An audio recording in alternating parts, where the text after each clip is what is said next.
Hello everyone and welcome to part 2 of my video series where I share my self-publishing journey. So I wanted to talk today about my experience working with other like-minded individuals and using their feedback to improve my story. There is no point in making a long intro or anything, so let's just get into it. First and foremost, I was incredibly lucky to find a critique partner quite early on. I had written 2 drafts and was working on the 3rd draft when I found Ellie in a writing group on Facebook. She was also writing a YA fantasy story, and after a couple of months of just casual chatting, we decided to swap manuscripts and critique each other's work. And honestly, I cannot recommend this enough. Even though we became friends throughout this experience, we didn't know each other very well when we started and had therefore enough distance to remain objective. I mean, let's say that we had already been close friends, then maybe we would have subconsciously been too gentle in our critique for fear of hurting the other person's feelings. And I think that's just natural. But we went into it with a similar approach of just highlighting both the positive as well as the negative, or, things that we didn't quite understand or like as much. I've come to realize that it is a lot easier to accept critique when the person delivering it is doing so with a constructive attitude. And I put emphasis on the word constructive because a lot of people seem to misunderstand this word. So, small side tangent here. Simply saying this does not work is not constructive. You are just highlighting something in a negative manner which can cause the recipient of your critique to become defensive. Instead, you say this would work better if, along with your suggestions. Because then you are highlighting possibilities of improvement which will make the recipient a lot more open in general and maybe even excited because they can see what you mean. So, side tangent officially over. Let's move on. So overall, the pros of having a critique partner are that you get a sample of what readers will think of your story before sending it out to multiple people, meaning the beta readers. So if you've made some embarrassing mistakes, those can be caught and fixed before you get to that next step.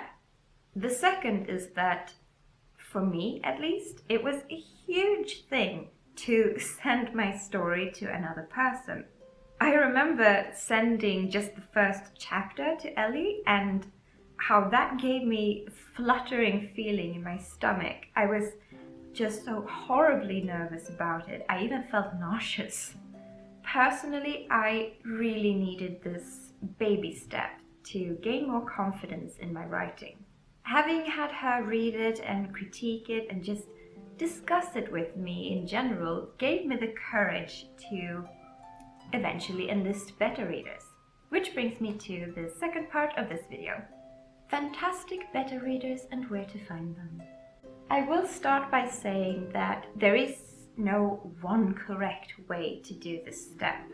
I will just share how I did it and what I felt worked and didn't work for me. First of all, I decided to use Instagram and Facebook to find my beta readers. I put up a photo on Instagram with a short description of my book project and asked people to DM me if interested. And then I did a similar thing by making a post in a Facebook group for writers. So, in my experience, I got a lot more serious replies from Instagram than I did from Facebook. I'm not saying that that would be the same for everyone. That's just what it was like for me. Initially, I had decided to take on 10 beta readers, which I now know is a bit too ambitious. So I accepted 10 people and sent them the manuscript as a shared Google Doc where they had permissions to add comments in the document but not make any edits. I don't think it's common at all for people to steal manuscripts, but I just think it's a good idea in general to protect your intellectual property. But yeah, it became evident rather quickly that some of the people who signed up were not even going to open the document, or maybe not go further than perhaps the first chapter. And that's completely fine. People have their own lives. This is a favor that they are doing for free. It is 100% understandable that they would realize after signing up that they don't actually have the time or energy to, see it through. So that's when I wrote back to a couple of people who had DM'd me a few days after my post and asked them if they were still interested, which thankfully they were. In the end, I managed to get 6 beta readers who finished reading within the time frame I had set, which was about 2.5 months. So how I actually went about this was that I had put in questions at the end of every chapter for them to answer. I intentionally kept the questions as vague as possible because I didn't want to influence the reader's opinion by accident by bringing attention to specific things.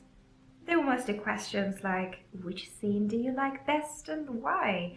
Is there a scene you dislike and why? As well as for the characters, if there's a character you like and why, or dislike and why. I would also ask for their overall opinion or thoughts on the chapter so that they could just freely express anything that came to mind. Once I had all of those replies, I gathered all of them into a single Word document to have a better overview. And that ended up being 40 pages long. 40 pages of just plain feedback. While that is super valuable and amazing, it is still a lot, and I realized that at that point that it might have been closer to 100 pages if I had stuck to my original plan of having 10 beta readers. And truthfully, you don't actually need 10. Controversial opinion alert, maybe. But this is my opinion. The reason why you want multiple readers is because you would want to compare their thoughts on your story. If, let's say, you have a scene or character or plot point that 3 out of 6 people dislike, then that is a clear sign that you might want to change that. Unless, of course, the purpose of that very thing is for it to be disliked, but you know what I mean. And the same goes the other way around. If one of your readers express a dislike in something, but everyone else likes it or don't have a specific opinion, then it might still be safe to leave it in. In the end, you can never please everyone. There will always be readers who find things to dislike in your story. That much is inevitable. But luckily, most people who sign up to be beta readers aren't unreasonable trolls in their arguments. If they dislike something, they will explain this in a calm and collected manner, maybe even a constructive manner. We've talked about that. Ultimately, I would highly recommend doing both of these steps, both the critique partner and beta reader. But if you, for some reason, can only pick one, then beta readers is the way to go. I know it feels cringy as hell to advertise for strangers to critique your story. I know. I definitely know. There is really no way around that, I'm afraid. But the experience overall is so rewarding.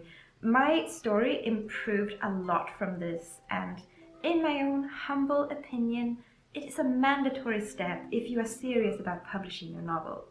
Just imagine not doing this step and then finding out that your audience doesn't really like your book only after it's been published and it is in public reviews for everyone to see.